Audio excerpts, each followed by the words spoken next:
Well, an interesting thing happened during the Captain Cook bicentennial celebration. Shortly after, we had a ceremony out at Friendly Cove where Cook had landed and become the first recorded European landing on the Pacific coast of what is now Canada. Some elders of the Nuu-chah-nulth nation spoke up and said, no, this wasn't the first visitor by a long shot. The person that came visited the Chiclesset people, who are the northernmost band of Nuu-chah-nulth. They live at that time at the mouth of Nisparty Inlet, which is the Brooks Peninsula, just to the south of the Brooks Peninsula, near Cayucot. And they had been so impressed with their visitor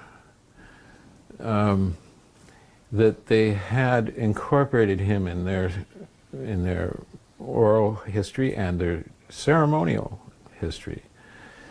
And in fact, they had an entirely different potlatch ceremony than any other tribe on the coast, where normally in a potlatch the first gift is given to the most honored guest.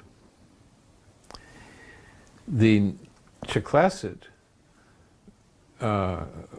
ceremony was that they carried the gift down to the water, and the gift was a salmon, and dedicated it there to the great man who came in his ship full of hairy men, in his great floating house full of hairy men, generations, countless moons ago. And as far as the Nuu-chah-nulth were concerned, this was long before Cook. There was one question raised. We had a conference at Simon Fraser University during the Cook bicentennial. And one of the things I asked them to consider and have somebody to produce a paper on was, who might have come before Cook, if anybody? Drake's name came up because several sources say that Drake reached 48 degrees latitude, north latitude, just 23 miles south of Cape Flattery, of the entrance to the Strait of Juan de Fuca. This being said in the contemporary Drake literature, published in the 1580s and 90s, 1590s. But that's all we knew. And then because Drake, other than that, had become a part of the California folklore from the time of California's early settlement, because a number of documents had been produced to falsify his whereabouts for state secrecy reasons. The Californians seized on the information in the falsified documents, which placed him notionally in the vicinity of San Francisco at 38 degrees latitude, 10 degrees to the south. And that's where things sat until in the early 90s I was approached by a gentleman from Oregon who said, look, I've found the harbor where Drake landed to repair his ship, which is reputed to have been in California all these years, although highly controversial as to where. And I looked at his evidence, and it seemed to me pretty compelling that he had indeed found this harbor. And furthermore, he had a thesis that Drake might have come as far north as the Strait of Juan de Fuca, discovered it thinking it might be the outlet of the Northwest Passage, then returned south, found a place to repair his ship, and then continued his voyage around the world, he being the second person to circumnavigate the globe. My advice to the minister was that, look, if Drake was here, it's very important because it might alter the interpretation of Canada's Constitution, the section dealing with the Royal Proclamation of 1763 has never formally been extended to British Columbia.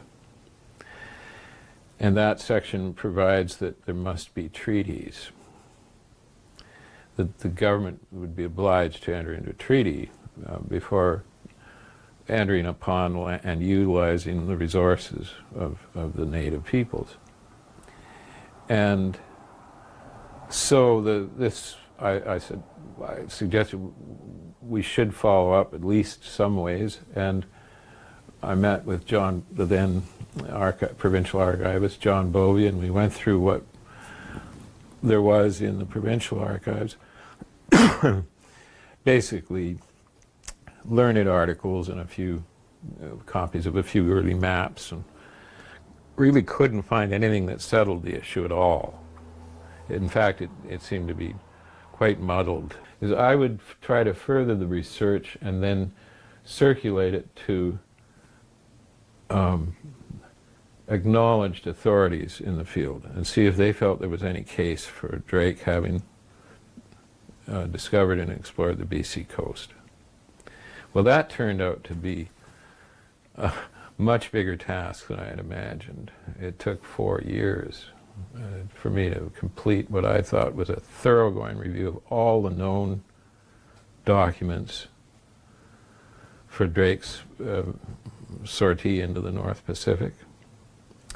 And then I had to, I discovered and was able to decipher the rules of encipherment, which had covered the whole thing up. The truth had been sequestered because of the strategic importance of Drake's discoveries. Drake's mission had been to sail into the North Pacific and determine whether North America was an extension of Asia, joined to Asia, or whether there was a waterway separating them. And if the latter, that would be the Northwest Passage. And Frobisher, Drake's countryman, had found what he believed to be the Atlantic entrance the year previous to Drake's departure from England. So then Drake, if he was successful in finding a passage, was to choose a place nearby which would become a haven for British ships emerging from the Northwest Passage, where they could reprovision and so on, and be fortified to guard their interest in the passage, and become the first, England's first overseas colony. This predates any European settlement in North America, other than the Spanish settlement at St. Augustine in Florida. There was no Newfoundland, there was no Virginia, there was no Quebec, okay? And the year was 1579. So after what has to be regarded as something almost unbelievable in the way of an adventure coming this far, including filling a ship with 26 tons of bullion seized from the Spanish on the way, Drake arrived, and what emerged from my deciphering of all the information was that Drake, in fact, had come up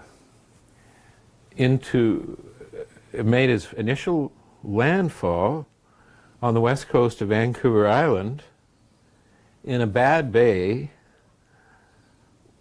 but had managed to get out of there and continue up the outer coast. But the bad bay would appear to have been at 50 degrees, which is Chiclesset Bay, which is where the Chiclesset Indians have this story about this great chief coming over the horizon in the big floating house with all the hairy men.